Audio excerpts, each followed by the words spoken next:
Oh no, everyone in Ireland has suddenly turned right-wing. Either that or people are dissatisfied for a number of complex reasons connected to globalism. Probably best just to censor everyone and not talk about it ever again. Hello there, you awakening wonders. Thanks for joining us on our voyage to truth and freedom, a voyage that has ever more obstacles, emergent dragons and sea beasts seeking to drag us down into our unconsciousness, preventing us from attaining liberty. There have been scenes of great unrest in Dublin. You're aware of that already, but are you aware of how it's being used to legitimise censorship and hate laws, anti-hate speech laws, to give them their correct sort of title, that have been proposed for some time now? Let's have a look at those riots, the causes for those riots, Conor McGregor's curious involvement in them. He spoke out against what's happening in Ireland, the migrant crisis that at least some Irish people believe is taking place, and why there appears to be a global appetite for censorship and unrest all across Europe and much of the world. Has everyone suddenly turned racist, or is there a deeper anti-globalist movement trying to form and an establishment narrative to crush it? 34 people were arrested in a riot in the city's historic center overnight. Anti-immigrant protesters fought with police after a stabbing incident involving 3 young children. Rami Inocencio reports on the violence apparently fueled by larger concerns about immigration. Hundreds of police officers faced down a swarm of rioters in central Dublin. The mob of about 100 setting fire to buses and police vehicles and looting more than a dozen businesses. Ireland's police commissioner called the violence disgraceful and said far-right groups were responsible. Far-right groups, of course. Now, have you noticed with historic, even recent historic riots, often when looking at matters of civil unrest, this is not to legitimise violence, of course, a diagnosis is offered that later proves to be flimsy, inaccurate, or at least incomplete. In my own lifetime, the Brixton riots related to police brutality, the Toxteth riots related to poverty, and the poll tax riots related to very, very unfair taxes. I wonder if there's a more complex framing available for what's happened in Dublin recently. We have a complete lunatic hooligan faction driven by far-right ideology. Here we're racist now, Father. I hear you're a racist now, Father. It's very interesting to hear a country like Ireland described using the analysis that would ordinarily be applied in, say, America or France or the UK. There's this lunatic fringe, there's these right-wing extremists, because Ireland has a very particular history. Ireland has never been a colonial power. Ireland is a historically oppressed country. The British have occupied, oppressed, murdered, some would say enforced starvation in that nation. You can't say that Ireland are a racist, far-right country. Ireland's ethno-nationalism is a necessary part of their defence against an external oppressor, explicitly the British. You can't make the argument that Ireland's suddenly gone all right-wing in the same way that you might in other predominantly white nations. It doesn't make sense in the same way. So something interesting is taking place. Sparking the chaos, several stabbings earlier in the day of 3 young children and a woman who tried to stop their attacker. It was horrendous, and the children screaming and the women screaming. The sole person of interest, a man in his 40s, an Irish national only for about half that time. The knifings unleashed rising anti-immigration anger.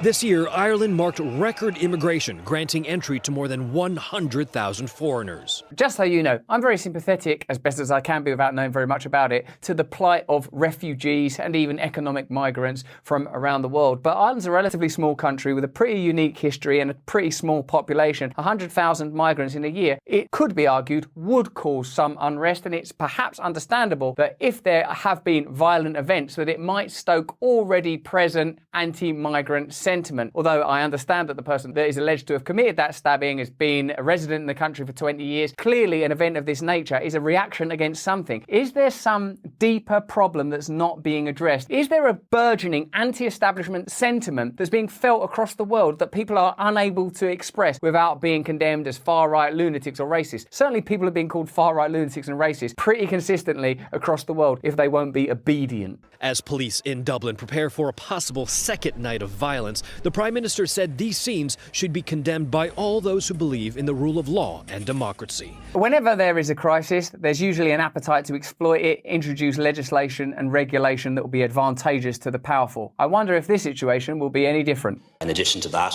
I think it's now very obvious to anyone who might have doubted it that our incitement hatred legislation is just not up to date. It's not up to date for the social media age. and we need that legislation through, and we need it through within a matter of weeks, because it's not just the platforms who have a responsibility here, and they do.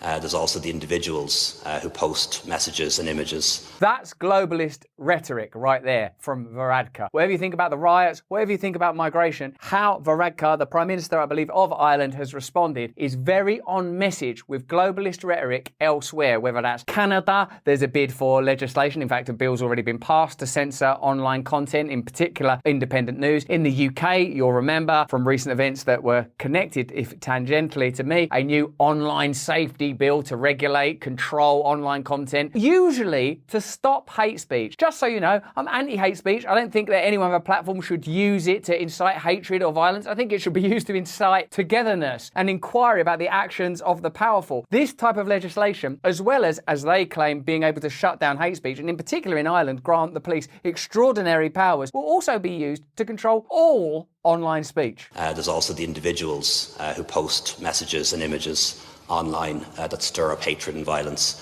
and we need to be able to use laws to go after them individually as well. This Member of Parliament normalises and legitimises control, just says that it's absolutely necessary to regulate people's behaviour, and uses arguments that sound sort of persuasive if you put yourself in the position who might be being victimised by bullying or hatred. But ask yourself this question. In your recent experience, are the state primarily acting on behalf of victimised people or very powerful interests? Just think about the last few years. Who's benefiting? Very powerful interests, or, oh no, the vulnerable. We better do this because of the vulnerable. What I have noticed is they often use rhetoric about, for example, we better protect the vulnerable during this pandemic. Everyone in your houses. Then there's a massive wealth transfer and we move on. I mean, that's what I've noticed. When you think about it, all law, all legislation is about the restriction of freedom. That's exactly what we're doing here, is we are restricting freedom, but we're doing it for the common good.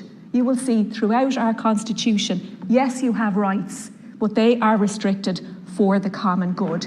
Everything needs to be balanced. That makes sense if you trust your legislators, if you trust your government, and in particular if you've voted for the changes that they're implementing. I believe that it is our job as legislators to restrict those freedoms for the common good. The problem comes, of course, when most people don't trust the state or the media or the people that are making the choices that will impact significantly the lives of all of us. So what is the real reason for those riots? Why is there so much unrest around the world? Is there a kind of burgeoning anti-globalist movement? And why is it that the solution is always, we're going to have to control free speech, we're going to have to censor online platforms? Why is the solution that's proposed always beneficial to the interests of the powerful? Why is that? Let's get into it. Ireland must pass new legislation to crack down on the online hatred behind the rioting in Dublin on Thursday, said its Prime Minister Leo Varadkar on Friday. But what triggered the riots were accurate news media reports that the suspect in the stabbing of multiple individuals, including a 5-year-old child, was an Algerian immigrant. Either Varadkar is spreading misinformation by attributing the riots to messages and images, or he wants to criminalise sharing accurate news stories. Well, the criminalisation of sharing accurate information has already begun. Certainly accurate information was censored during the pandemic era. We know that now, but it was a problem. The Twitter files revealed that, and people said, what? They were censoring true information. Mark Zuckerberg admitted that they censored true or debatable information. Asked for a bunch of things to be censored that in retrospect ended up being, more debatable or true. Now what they're trying to do is legislate so it's a matter of law and order to control and censor precisely accurate information. This information is true, but we don't want people to know it. Why? Because if they know it, they might reject systems of power, they might become non-compliant. Haven't you always felt at your heart of hearts that censorship is fundamentally about controlling information that might encourage the population to engage in acts of direct democracy and disobedience? What do you imagine all these top secret files are full of? Check out WikiLeaks to learn more, and look at what happened to Julian Assange when he revealed some of that information.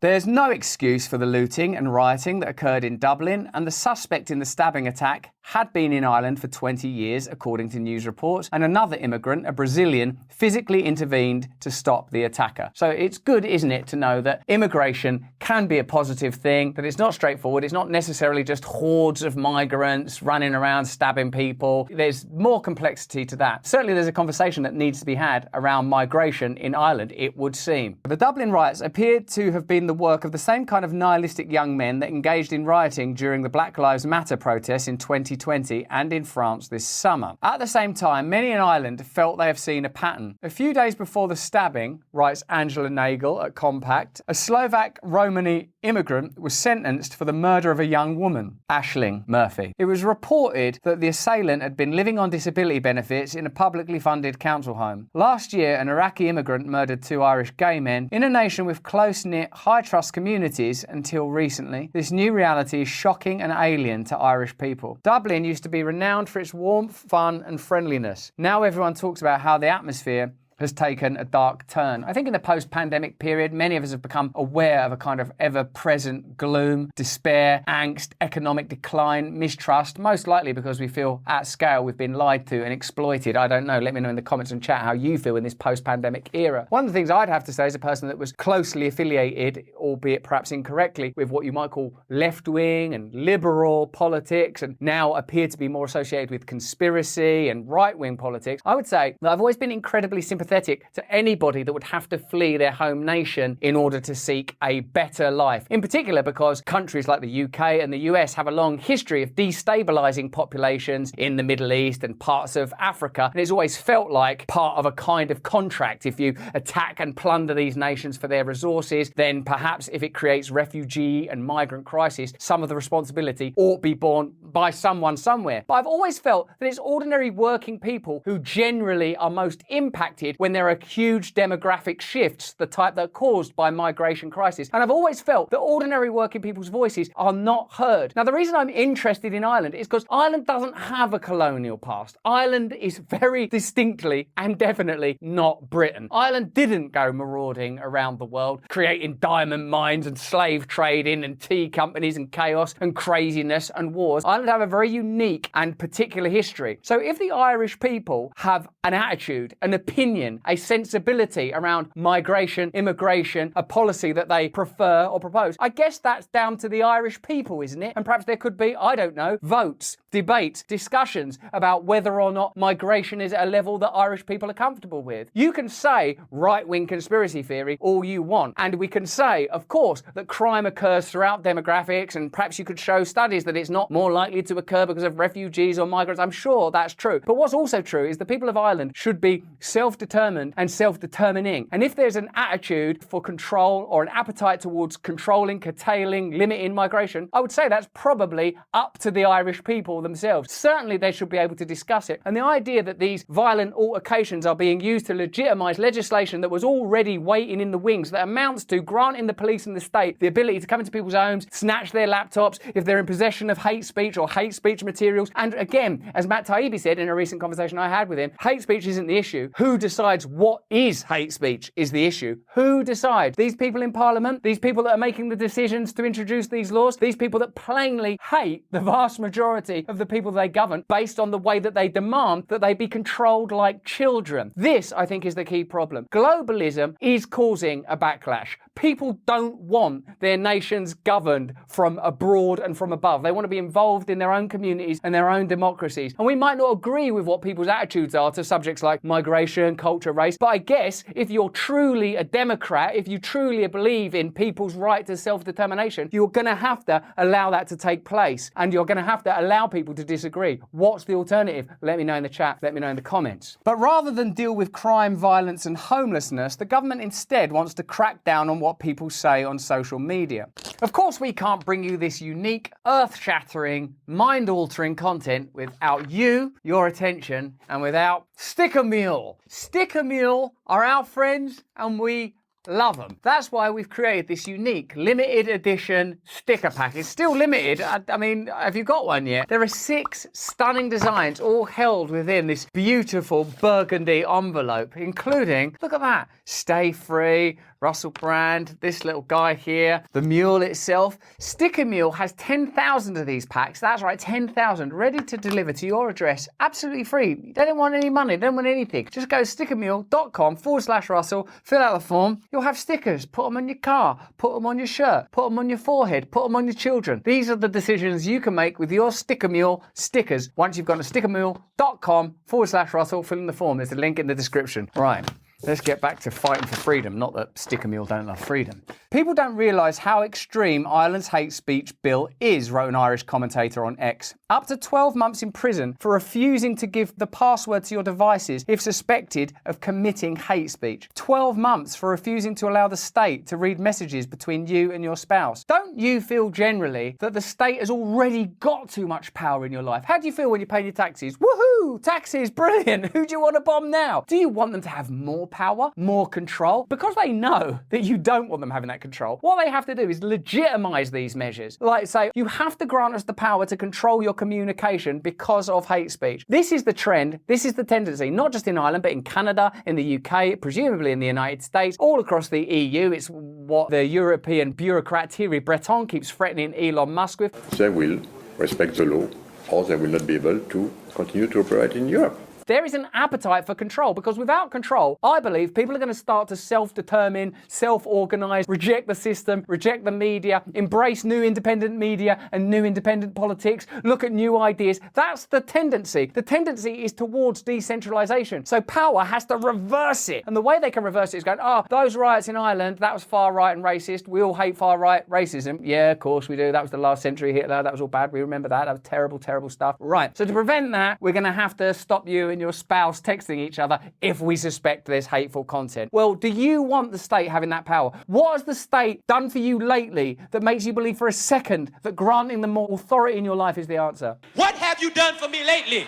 Ireland's government has presented no evidence that any of the riots were caused by messages and images online that stir up hatred other than accurate news reports. If the truth makes you protest, then that's the problem, not a need for new censorship. When the Arab Spring went down, everyone was like, oh look, they can organise, they can bring down these Arabian nations, oh woohoo. Now that it's happening here, they're like, censorship laws. In recent decades, Dublin has seen many incidences of rioting, say Free Speech Ireland. These incidents never caused calls for scrapping freedom of speech. Indeed, Ireland has experienced prolonged periods of low-level civil war in its turbulent past without resorting to such measures. Organising a riot is a crime, noted one of Ireland's most impactful independent journalist Ben Scallon of Gript. Participating in a riot is a crime. Arson, attacking police, theft, calling for violence, these are all crimes already. If anyone tells you that we need new hate speech laws to deal with these things, they're simply lying. This is a very consistent trick. Many of the things that are pointed out as a problem in order to legitimise new legislation are, as inventoried here, already crimes for which people can be accused, charged, tried, imprisoned. What they want is the ability to just seep into your house like a gas and steal your information. Stuff that at scale is already happening between the Five Eyes nations, the Anglophonic countries, Australia, Canada, New Zealand, the UK, the US. They're changing, exchanging, stocking, stockpiling data, pooling it all together, using it when necessary already. What they want is just to legitimise it and to be able to coerce social media platforms into handing over information, and they want to be able to shut down independent oppositional voices. Why? Because they're anticipating that the true information that's coming down the pipeline is going to make you very unhappy and very disobedient, and they want to get in now and stop that stuff happening.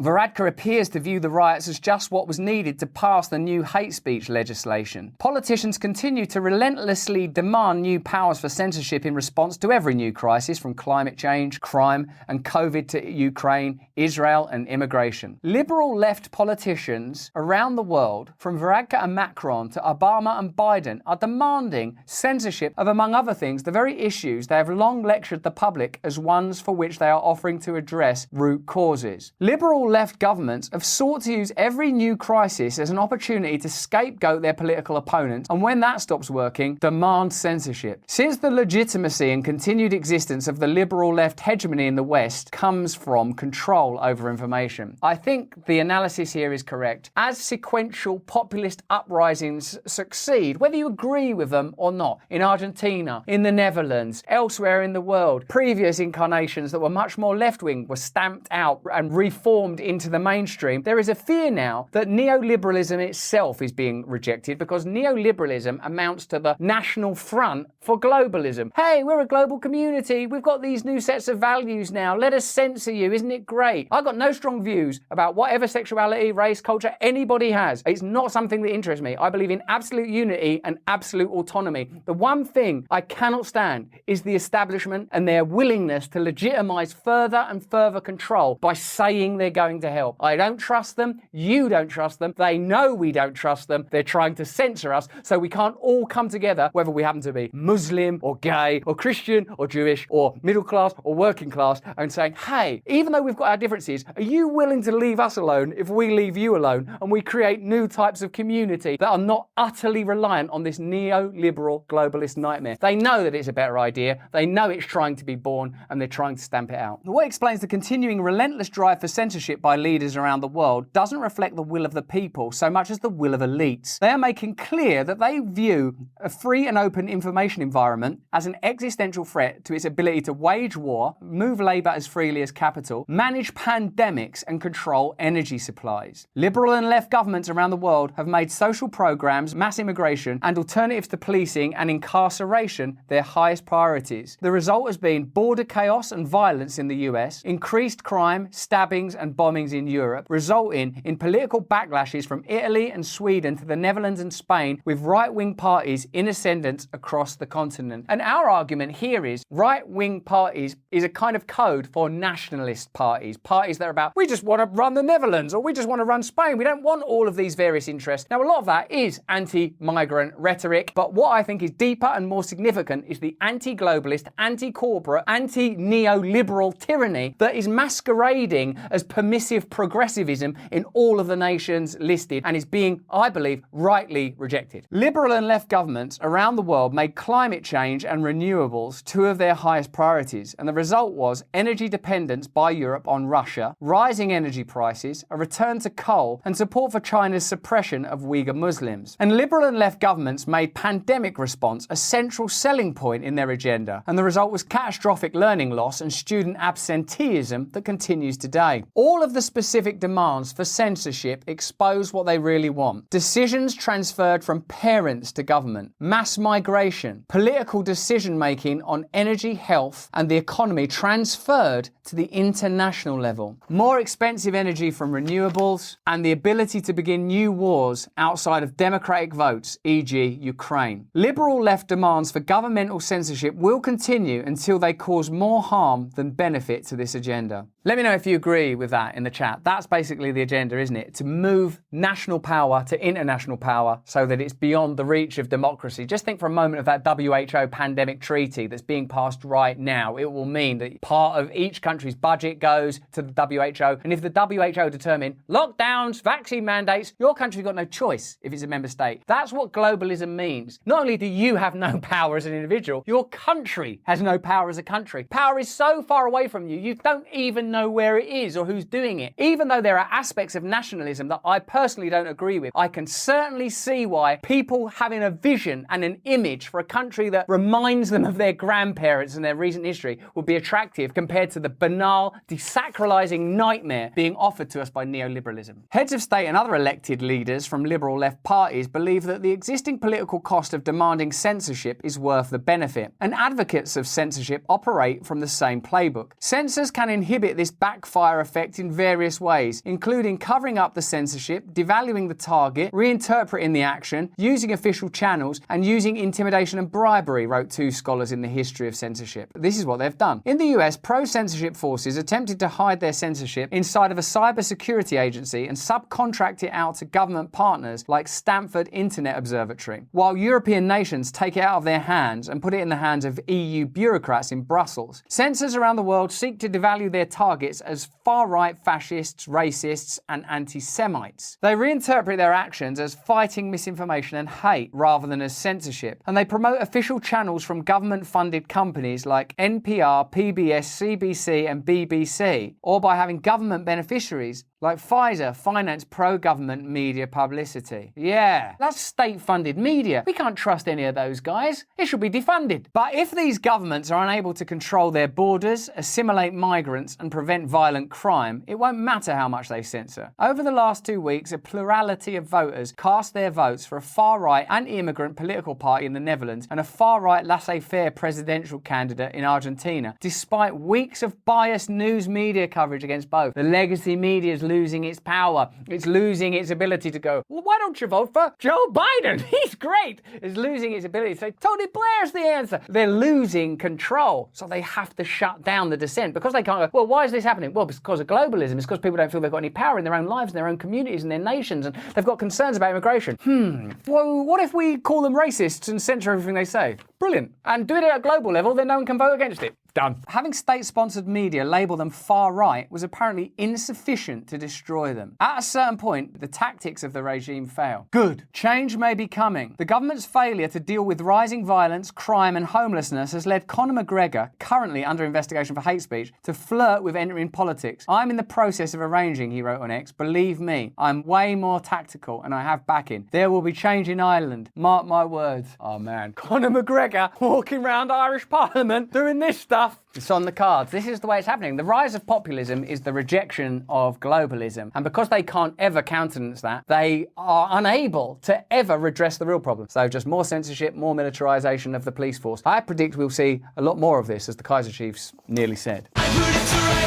The people will not be put down permanently. The motivation behind the Dublin riot is as old as collective human experience, concludes Angela Nagel. If a male outsider hurts or kills women and children, a violent response follows. This principle is overridden by force in imperial systems, where the overarching power strategy of territorial expansion necessitates a universalist moral code. Rome had one, the Soviet Union had one, and the United States has one. For a small island nation with no imperial ambitions, this arrangement has to be awkwardly enforced by an administrative and comprador class in exchange for financial and status benefits. When those benefits are felt only by an elite, violent retaliation is the predictable result. There is the conclusion for why Ireland is different. It doesn't have the same economic, political, strategic model and is therefore not subject to the same paradigm and will not be seduced, controlled or subjugated by the same rhetoric. You can't just say, yeah, you know, everyone in Ireland who have universally come out in support with the people of Palestine, they're racists. That's what that is. It's just gone all far right. Everyone's racist now, racist or worse. But the real crime is speaking out against power. If you do it long enough and loud enough, they'll find something to say that you are. In the same way that you can say Canada and Australia have been amazing pilot cases for introducing authoritarianism in a banal and unevocative way. People with nice haircuts saying you've got to go in internment camps and be censored and have your money taken out your bank account and it's all for liberalism. Ireland is a backlash pilot nation because they are not subject to the same narratives. This is a strong fighting people who have been oppressed before, who have ethno-nationalism stitched into their nation as a necessary means of survival against an oppressive neighbour, specifically, obviously, the British, and I am British. But what I recognise here is that an attempt to use globalist language, you're a racist, you're far right, it won't work in Ireland. It's a different country with different politics, different policies, different attitude towards community. A mistake has been made here by the globalists. They're trying to use a playbook that will not work in that territory. Not only that, this can serve as inspiration for the rest of us. They're sick of globalist rhetoric. They're sick of being called racist and worse. Sick and tired of being damned and condemned and dogged by bad rhetoric and lies. Sick and tired of the post-pandemic era feeling heavy and purgative and punishing. Sick and tired of watching power and resources flow upwards while ordinary people's lives get worse and worse, while businesses collapse, while children fail, while mental illness increases. No wonder there's rioting. I would never advocate for rioting, but disobedience against this kind of corruption, it's almost our duty. But that's just what I think. Why don't you let me know what you think in the comments below? Remember, we stream every day. There's a link in the description. Join us live. Become a member of the vibrant free speech community there. Good luck controlling that lot. Become a member of our community and a supporter if it's within your means. But no matter about any of that, it's more important that you please, if you can, stay free.